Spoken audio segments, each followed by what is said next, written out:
महापुरुषांच्या स्मारकांचे पावित्र्य धोक्यात. प्रशासकीय लोटारू टोळीच्या आशीर्वादाने दारूची दुकाने जोमात. केदारखेडा. प्रतिनिधी बी.के. धसाड. ऐतिहासिक वारसा असलेला देवगिरी दौलताबाद किल्ला, हिंदवी स्वराज्याचे संस्थापक छत्रपती शिवाजी महाराज आणि भारतीय राज्यघटनेचे शिल्पकार डॉक्टर बाबासाहेब आंबेडकर यांच्या पुतळ्याचा परिसर सध्या मद्यपींचा अड्डा बनत चालला आहे. या अत्यंत पवित्र आणि अभिमानास्पद स्थळांच्या हाकेच्या अंतरावर बियर बार आणि देशी दारूच्या दुकानांनी ठाण मांडले असून प्रशासनाच्या या भूमिकेमुळे शिवप्रेमी आणि आंबेडकरी अनुयायांमध्ये संतापाची लाट उसळली आहे. प्रशासकीय अभय की आर्थिक साठलोट.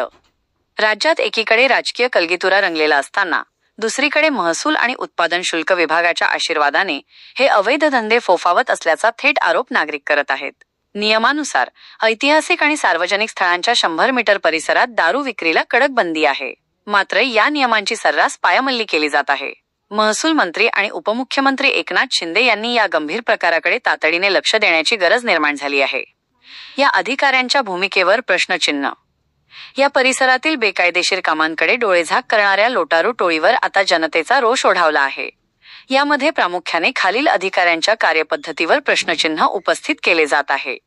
जिल्हाधिकारी दिलीप स्वामी, तहसीलदार उमेश पाटील या अधिकाऱ्यांच्या कार्यकाळात महापुरुषांच्या स्मारकांचे पावित्र्य धोक्यात आले असून या प्रशासकीय टोळीची उचलबांगडी करून त्यांचे निलंबन कधी होणार, असा तिखट सवाल आता बोरगाव तारू, केदारखेडा, राजूर आणि परिसरातील नागरिक विचारत आहेत.